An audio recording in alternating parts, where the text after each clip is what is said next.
saya menyampaikan firman Tuhan kepada saudara-saudara sekalian, saya akan menyanyikan sebuah pujian tentang Yesus yang sudah bangkit, yang membuat hidup kita menang mengatasi segala masalah dalam hidup ini.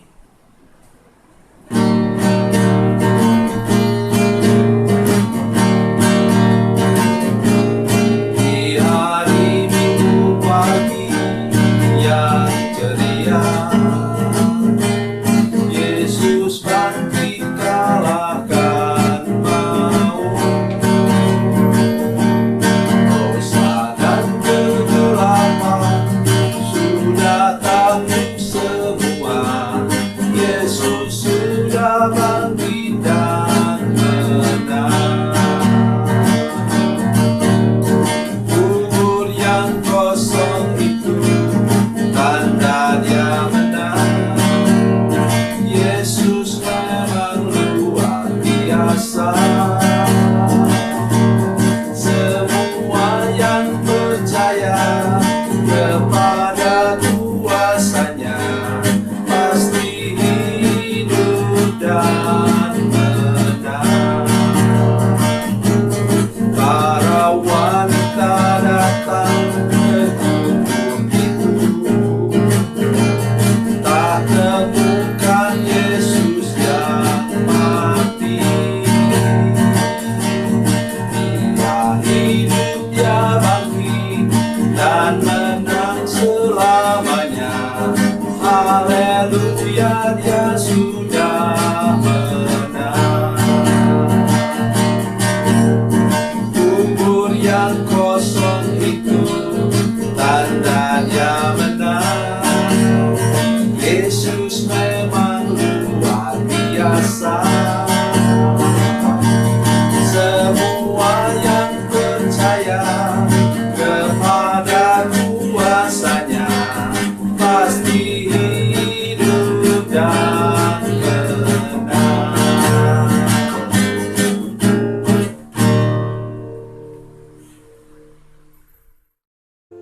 Salam saudara pemirsa, sampai jumpa kembali dengan kami dalam program Berita Pengharapan.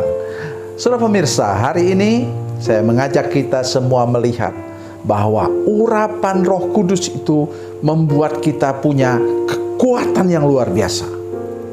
Mari kita berdoa sebelum kita lebih jauh menangkap firman Tuhan ini. Bapa, dalam nama Yesus, terima kasih banyak untuk keajaiban firman Tuhan yang kami dengar sebentar. Beri kami anugerah untuk mengalami lagi Tuhan segala kekuatan yang luar biasa oleh karena kami dipenuhi oleh Roh Kudus. Terima kasih Bapa di surga, dalam nama Yesus kami berdoa. Haleluya. Amin. Saudara pemirsa, mari kita membaca firman Tuhan dari Perjanjian Lama. Dari Perjanjian Lama, firman Tuhan dari 1 Samuel pasal 17. 1 Samuel pasal 17 ayat 34 sampai 37. Ini kita harus baca semua. Ya. 1 Samuel pasal 17 ayat 34 sampai 37. Demikian bunyi firman Tuhan. Tetapi Daud berkata kepada Saul, "Hamba-Mu ini biasa mengembalakan kambing domba ayahnya. Apabila datang singa atau beruang yang menerkam seekor domba dari kawanannya, maka aku mengejarnya, menghajarnya dan melepaskan domba itu dari mulutnya. Kemudian apabila ia berdiri menyerang aku, maka aku menangkap janggutnya lalu menghajarnya dan membunuhnya. Baik singa maupun beruang telah dihajar oleh hamba-Mu ini. Dan orang Filistin yang tidak bersunat itu, ia akan sama seperti salah satu daripada binatang itu, karena ia telah mencemooh barisan daripada Allah yang hidup. Pula kata Daud, Tuhan yang telah melepaskan aku dari cakar singa dan dari cakar beruang, Dia juga akan melepaskan aku dari tangan orang Filistin itu." Kata Saul kepada Daud, "Pergilah, Tuhan menyertai engkau." Amin. Sudah perhatikan di sini, singa itu 5 kali, kalau kita hitung dia masih remaja ya, Daud itu ya kita hitung beratnya 50 kilo. Memang orang di sana rata-rata lebih besar, lebih tinggi daripada kita di sini. Tapi Daud kan masih remaja. Jadi saya hitung berat badannya 50 kilo. Tetapi singa itu, singa dewasa itu beratnya 250 kilo. Coba saudara bayangkan, dia bisa banting itu. Atau kalau kita sekarang dalam pekerjaan sehari-hari, dia mampu pikul karung yang beratnya 250 kilo. Mustahil, tidak mungkin saudara sekalian. Biasanya orang pikul karung misalnya di pelabuhan itu, biasanya pikulnya yang beratnya sekitar 100 kilo. Atau apa namanya itu, kalau karung semen itu 2 karung bisa dipikul. Jadi saudara di sini lihat, ada kekuatan 5 kali kekuatan. Nah kemudian siapa? Kalau beruang, itu lebih lagi. Itu 12 kali lebih berat daripada ini, daripada Daud. Beratnya berapa? 600 kilo. Ya. Jadi saudara sekalian, saya mengajak kita hari ini melihat kenapa Daud itu begitu kuat. Sebabnya ialah urapan Roh Kudus. Jadi ketika Nabi Samuel datang ke rumah mereka, dia tanya, "Oh ini ya, cocok ya? Oh ini cocok, ini cocok." Yang sudah jadi tentara itu, saudara sekalian, anak-anaknya. Tapi Tuhan katakan, "Bukan. Semua ini anakmu." Terus Isai bilang, "Masih ada satu lagi. Dia lagi jaga domba-domba saya di padang." "Panggil," kata Nabi Samuel. Waktu dipanggil, Tuhan bicara kepada Nabi Samuel, "Inilah dia." Karena apa? Dalam firman Tuhan disebutkan, Tuhan melihat hati, bukan melihat paras atau tingginya. Saudara sekalian, yang kita pelajari di sini ialah urapan itu sedemikian rupa. Tentu kita kemudian melihat bagaimana pergumulan Daud sesudah dia jadi menantu dari Saul, Raja Saul. Apa yang terjadi? Dia diburu seperti hewan oleh mertua kandungnya sendiri. Tetapi apa? Saya lihat dia selalu selamat. Dia tiap kali itu terjadi, dia selalu selamat. Oleh sebab itu saya mengajak kita hari ini untuk benar-benar merenungkan hal ini.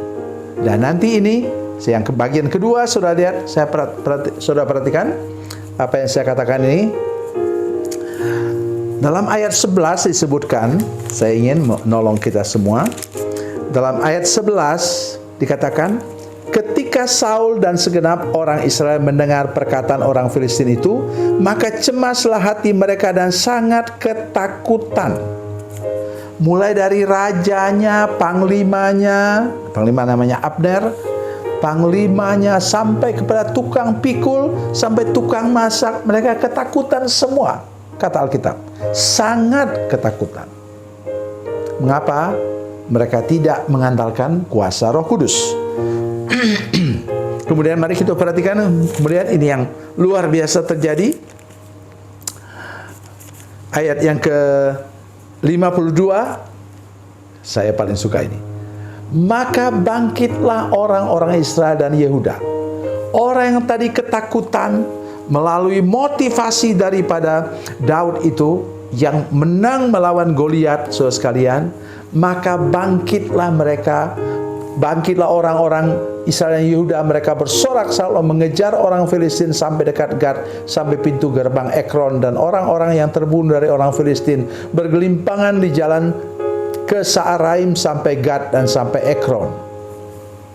Saudara sekalian, orang yang dipenuhi oleh Roh Kudus, saudara sekalian yang dipenuhi oleh Roh Kudus, tidak ada kata lain, saudara akan menjadi motivator, menjadi pendorong orang untuk hidup berkemenangan, saudara sekalian. Tidak ada kata lain daripada itu. Mari sekarang punya kerinduan hati, punya harapan yang kuat bahwa saudara akan menjadi alat dalam tangan Tuhan untuk memberi motivasi kepada orang untuk hidup berkemenangan setiap hari. Tuhan Yesus memberkati, Tuhan Yesus baik. Mari kita berdoa. Bapa, dalam nama Yesus, terima kasih untuk firman Tuhan yang baru kami dengar. Kami berdoa supaya semua saudara kami yang sudah dipenuhi oleh Roh Kudus mengalami kehidupan yang teguh, kuat, dan berkemenangan, dan menjadi motivator untuk semua saudara lain yang masih hidup kalah oleh dosa, kuasa iblis, dan maut. Terima kasih Tuhan. Dalam nama Yesus, haleluya. Amin.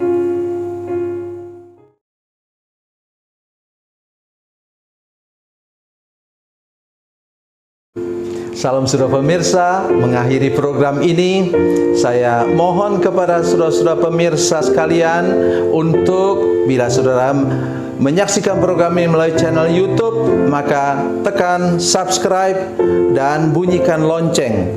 Dan bila saudara menyaksikan program ini melalui channel Facebook, tolong saudara-saudara sekalian tekan like dan juga komen.